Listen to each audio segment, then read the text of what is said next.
नमस्कार, आप देख रहे हैं जनसंवाद 24x7। लोनी में एक ऐसा सनसनीखेज मामला सामने आया है जहां प्यार की शादी ने 1 साल बाद खूनी मोड़ ले लिया। एक युवक की बेरहमी से हत्या कर दी गई जबकि उसकी पत्नी रहस्यमय तरीके से गायब है। लोनी थाना क्षेत्र से एक दिल दहला देने वाली घटना सामने आई है। नितिन नामक युवक ने 1 साल पहले एक मुस्लिम युवती से प्रेम विवाह किया था। दोनों का रिश्ता ठीक चल रहा था और पत्नी मां बनने वाली थी, लेकिन कुछ दिनों पहले दोनों के बीच विवाद हुआ, जिसके बाद पत्नी अपने मायके चली गई और वापस नहीं लौटी। इसी बीच नितिन ने जानबूझकर सोनू से समझौते की बात कहकर उसे ससुराल चलने को कहा। नितिन अपने परिवार के साथ जैसे ही रास्ते में पहुंचा, पहले से घात लगाए बैठे ससुराल पक्ष के लोगों ने उन पर हमला कर दिया। इस हमले में नितिन की मौके पर ही हत्या हो गई। परिवार का आरोप है कि इस घटना के बाद से नितिन की पत्नी भी लापता है और आशंका जताई जा रही है उसकी भी हत्या कर दी गई है। वहीं हिंदू रक्षा दल के पदाधिकारियों ने पीड़ित परिवार से मुलाकात कर न्याय की मांग की है। उन्होंने चेतावनी दी है कि यदि जल्द कार्रवाई नहीं हुई तो बड़ा आंदोलन किया जाएगा। परिवार ने पुलिस पर भी गंभीर लापरवाही के आरोप लगाए हैं। अभी हम पहुंचे हुए हैं लोनी नगर पालिका के वार्ड नंबर 31 में। वार्ड नंबर 31 का ये गीतांजलि विहार है, जहां पर फिर एक हिंदू परिवार शिकार होता है। कैसे शिकार होता है, क्यों शिकार किया जाता है, ये जानकारी हम परिजनों से लेंगे। लेकिन आखिर कब तक, सवाल है कि आखिर कब तक और क्यों, खता क्या है, गलती क्या है, क्या इसीलिए भाईचारे का शब्द दिया जाता है कि चारा बनाते रहो। और सच्चाई यही है। यही सच्चाई टीला मोड़ थाना क्षेत्र के अंतर्गत देखने को मिली, जब एक युवक को कुछ लोगों ने, या सीधे सीधे कहें कुछ ऐसे लोगों ने जिनका नाम जिहादियों के नाम से जाना जाता है, उन्होंने अपना शिकार बना लिया। हमारे साथ कुछ परिजन खड़े हुए हैं, उनसे जानकारी लेंगे इस पूरी घटना को लेकर। आपका नाम क्या है? अमित कुमार। आपका नाम क्या है? अमित कुमार जी। अमित जी कहाँ रहते हैं? लोनी की गीतांजलि हाँ में। एक हादसा हुआ जिसकी जानकारी हमें लगी, क्या है पूरा? सर, मेरे भाई ने जो है वो मुसलमान लड़की से शादी की थी 1 साल पूर्व पहले। तो कल परसों वो कोई कहासुनी हो गई उनकी आपस में, वो अपने घर चली गई। बहू और बेटे के? हाँ जी, हाँ। वो प्रेग्नेंट भी है 2-4 महीने, और 2-4 दिन में उसके बच्चे होने वाला है भी। 9 महीने पूरे हो चुके हैं उसके, लेकिन वो वापसी नहीं आई। हमने फिर उसकी तहरीर पुलिस थाने में भी दी। पुलिस थाने में तहरीर देने के बाद अगले दिन का हमें आश्वासन दिया था पुलिस वालों ने कि भाई कल को हम ढूंढ के ला देंगे जहाँ पे भी है वो। तो फिर हमारे पास फोन आता है, सोनू नाम का एक आदमी है, लड़का है यहाँ पे। जिसका फोन आता हाँ है जी, उसे आप जानते हैं? हाँ, हाँ जी, मेरा भाई का पढ़ा हुआ शिक्षक है वो। अच्छा। हाँ। उसने उसने फोन किया कि मैं तुम्हारी आपस में बैठ के सुलह करवा देता हूँ। उसने हमें फोन करके बंद फाटक पे बुलवाया, और फाटक पे वो मिला नहीं हमें आदमी। बंद फाटक को बंथला वाला है? हाँ जी, बंथला बंथला वाला बंद फाटक। हमें फिर वो वहाँ पे मिला नहीं। हमें वहाँ पे सेंट्रो गाड़ी में मेहरुद्दीन और आसिफ अली मिले दोनों। ये कौन है? लड़की का पिताजी मेहरुद्दीन और उसका सगा चाचा आसिफ अली, हमें ये मिले। तो इनसे हमारी बातचीत हुई। उन्होंने हमें आश्वासन दिया कि चलो भाई कोई बात नहीं, हमारे मन में कोई मैल नहीं है तुम्हारे प्रति, लड़की को हम भेज देते हैं। मैंने कि जी वो तो नाराज होकर चली गई यहाँ से। कहने लगे चलो हम तुम्हारी बात करवा देते हैं लड़की से। लड़की ने हमें आश्वासन दिया कि चलो आ जाओ आप, मैं चल पड़ूंगी, कोई ऐसी मन में कोई बात वाली बात नहीं है। फिर वे हमें यहाँ से बैठा के टिल्लो मोड़, वो क्या नाम, जावली के रास्ते रिस्तल को निकालते हुए हमें किसी अन्य गाँव, रास्ते पर हाँ आपको जी, ले अन्य गए? रास्ते पे ले गए। गाँव भनेड़ा के पास एक नाला है, उस नाले के बिल्कुल बराबर में पटरी पे उन्होंने गाड़ी उतार दी मेन रोड पे से। तो हमने उनसे पूछा विरोध करते हुए कि भाई तुमने इधर गाड़ी क्यों घुमाई, इधर तो कोई गाँव भी नहीं है, बंद है। कह लगे चुपचाप आगे चलो। हम गाड़ी में से जबरदस्ती उतरने लगे तो पीछे से एक गाड़ी और लग गई हमारे। हमने बहुत कोशिश करी उसको हटवाने की, लेकिन उन्होंने हटाई नहीं। वो हमारे में धक्का मुक्की मारने लगे, हम रोड की तरफ भागने लगे। काफी देर तक ये सिलसिला चलता रहा। फिर एक गाड़ी आई मोटरसाइकिल रोड पे, उसको हमने हाथ दिया। हमारे साथ एक आंटी जी भी थी जिसको हम लेकर गए थे। मम्मी हमारी बाहर गई हुई थी अपने घर पे, तो हमारे घर में कोई लेडीज नहीं थी बड़ी बुजुर्ग। हम अपनी ताई जी को ले गए थे परिवार के। वो है, उसको बैठाते ही जैसे हमने उसको घर के लिए रवाना करा, उन्होंने 7 आदमियों ने हमारे दोनों भाइयों को प्रहार किया। हाँ जी, 4 आदमियों ने मेरा भाई दबा लिया और 3 ने मैं दबा लिया। तो ये जो प्रकरण आप बता रहे हैं, ऐसा लगता है कि उन्होंने पहले ही साजिश हाँ हाँ जी, पहले से साजिश थी, क्योंकि उस पुल पे पहले ही गाड़ी वो मतलब खड़ी हुई थी साइड में खड़ी हुई थी। जैसे ही हमारी गाड़ी उस पे घूमी पटरी पे घूमते ही वो गाड़ी पीछे से एकदम लगा दी उन्होंने। अच्छा, जो आप 7 लोग बता रहे हैं उसमें कितने लोगों को आप जानते हैं? मैं 2 को जानता हूँ साहब उसमें। हाँ जो जी। आपके भाई के हाँ ससुर हाँ जी, हाँ जी, उनको ही। और हाँ चचे जी, ससुर। हाँ जी। 5 आदमी इसमें अज्ञात है जिन्हें मैं नहीं पहचानता। अच्छा, इस मामले की हाँ। आपने शिकायत पुलिस में की? हाँ जी, 112 पे कॉल की मैंने। जब मैं अपनी जान बचा के वहाँ से भगा तो 112 को कॉल किया मैंने। पुलिस ने अब तक कोई कार्रवाई की? साहब अभी तक मुझे कोई उसका वो नहीं मिल पाया। कोई भी रिजल्ट नहीं हाँ आया जी। है। आपका नाम क्या है? मैं जो मतलब खत्म हुआ मैं उसकी आपका नाम क्या है? मेरा नाम मीनू है। मीनू जी, आप कौन लगती हैं उसी व्यक्ति जिसकी हत्या हुई है? मैं नितिन की बड़ी बहन हूँ। नितिन की बड़ी बहन। जब मतलब 8 बजे तक मेरे भाई नहीं आए तो मैंने 112 पे कॉल करी पुष्पांजलि की साइड। उन्होंने जो आए ये बोले ये हमारा नहीं पड़ता एरिया, आप रूपनगर जाओ। हम रूपनगर गए, उन्होंने कहा ये भी तुम्हारा एरिया नहीं पड़ता। जहाँ ये मतलब ये हुई है इतनी बड़ी सिलसिला। घटना में भी पुलिस भी हाँ, आपको नहीं घुमाती उन्होंने रही। नहीं दिया। उन्होंने फिर हमें बंथला कहा। फिर मैं जब बंथला गई, बंथला वालों ने यूं कह दिया कि जहाँ ये मतलब वो हुआ है फरकनगर की साइड जाओ।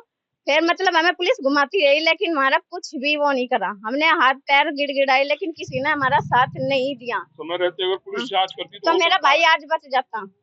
ये पुलिस की ही वो थी जो मतलब की लापरवाही। लापरवाही या पैसा खाया कैसे भी करा, जो मेरा भाई आज मेरे पास में है नहीं। 10 साढ़े 10 बजे जब हम उस पे पहुंचे पुलिस को लेके, तो हमने सारे को ढूंढा उस नहर वहर में, हमें कोई नहीं मिला। मेरा भाई मतलब ऐसे डाल रखा था उन्होंने मार के। मैंने चप्पल से अपने भाई को निकालना कितनी बार लगे लेकिन मेरा भाई बोला नहीं बिल्कुल भी। नहीं प्रोफेसर बोलना, मेरा भाई नहीं बोलना। जल्दी आ जाओ। उन्होंने हाथ जोड़ के यूं कंगे से उन्होंने मेरा भाई मार दिया। तो उस लड़की को भी लेके आओ कि वो जो उसके पेट में बच्चा है वो कम से कम उसे तो लेके आओ, उस लड़की को भी मारो, उसे भी लेके आओ। इस जघन्य हत्याकांड को लेकर हिंदू रक्षा दल के सरवन चंदेल है, हिंदू रक्षा दल से प्रदेश अध्यक्ष। चंदेल जी, कई बार देखा गया है कि बहुत भूमिका आपकी भी सामने आई है, हर हिंदू परिवार को बचाने में अहम भूमिका हिंदू रक्षा दल ने निभाई है। उसके बावजूद भी ऐसे अपराध इन लोगों द्वारा ना ही रुक रहे हैं, ना ही रुकने का नाम ले। बिल्कुल आप सही कह रहे हो। ये ना लोग ना ये जिहादी मानसिकता के लोग हमारे परिवार को चिन्हित करते हैं और चिन्हित कर हिंदुओं को मार रहे हैं। और आपने देखा होगा उत्तम नगर की घटना हो, अशोक नगर की घटना हो, अभी सलीम वास्तु का नाम लिया, ये घटना हो, ये प्लानिंग करके लोगों को मारते हैं। और मैं तो ये कहूँगा कि ये परिवार के साथ इंटरेक्शन खड़ा, ताकत से खड़ा।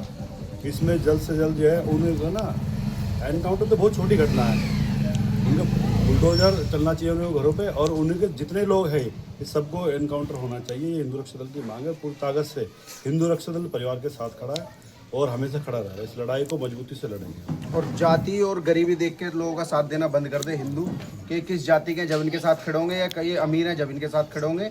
ये घटनाएं कब किसके घर में होंगी कुछ नहीं पता। हमारी दिन रात ये बहन बेटी मुल्ला लेके जा रहे हैं। हमने कितने मुल्लाओं को मार दिया भाई, कितनों ने मार दिया बताओ। कितनी लड़कियां हमारी ये बर्बाद कर चुके हैं, आज तक ऐसा मारा है क्या? ये सोच लें सभी हिंदू को। इस गली के मोहल्ले के अभी तक मैं देख रहा था यहाँ 10-20 लोग भी इस गली के लोग अलावा दूसरी गली के लोग आने को तैयार नहीं है। इस परिवार के साथ आज खड़े होने की आवश्यकता है। और ये घटना इस परिवार की नहीं है, इस पूरे मोहल्ले के ऊपर एक धब्बा लगा है कि कैसे घर से बुलाकर तरीके से उसको हत्या की गई है। ये इस बच्चा इस गली का ही तो था, इस मोहल्ले का ही तो था। ये परिवार को अपना समझे और इसका साथ दें।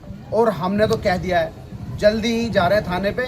अगर इस घटना का जल्दी खुलासा नहीं हुआ, और वो खुलासा तो हो चुका है, अगर उनको अपराध की सजा नहीं मिली, संतुष्टि इस परिवार को मिलेगी नहीं जल्दी से। पहले तो ये बता दूं मैं आपको, जवान मौत हुई है, हत्या हुई है जवान, और नहीं मिली ना तो हम इसमें क्या कदम उठाएंगे ये तो ये आप हमारी बात सरकार तक पहुंचा दें, अन्यथा फिर हमें रोक नहीं पाओगे। मैं ये बता रहा हूँ स्पष्ट। सवाल उठता है कि पुलिस मददगार नहीं बनती, मदद की ज़रूरत नहीं समझती, और दूसरी तरफ यहाँ भाई को चारा बनाया जाता है।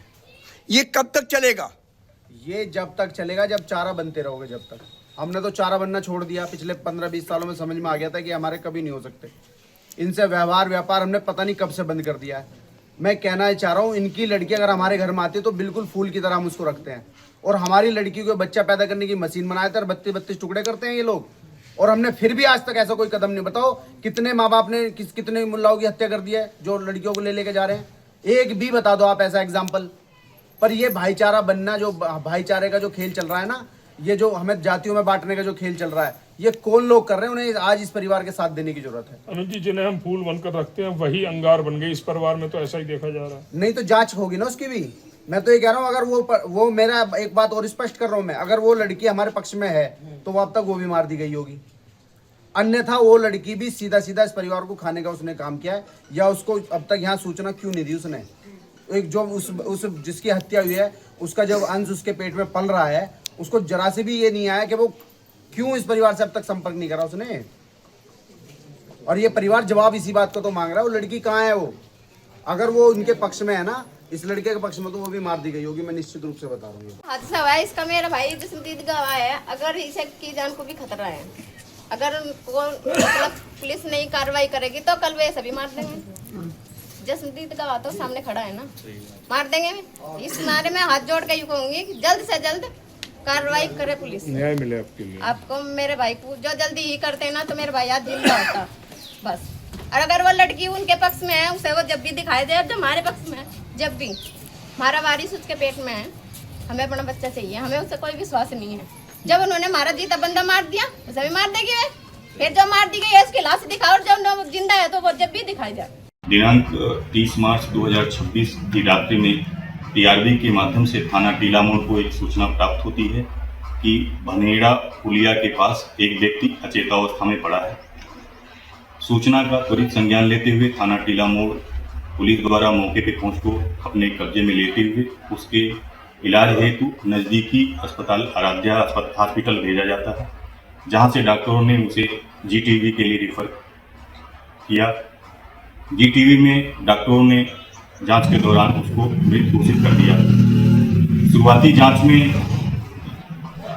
ये तथ्य प्रकाश में आए कि मृतक का नाम नितिन सन ऑफ रामनाथ, जो गीतांजलि बिहार लोनी का रहने वाला है, जिसकी उम्र 32 वर्ष है, जिसकी 1 वर्ष पूर्व शादी हुई थी।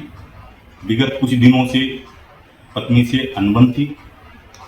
इस अनबन के एवज में ससुराली जन उसके आवास पे आए थे। सुलह समझौते के नाम पे उसको अपने साथ लेके जाने लगे।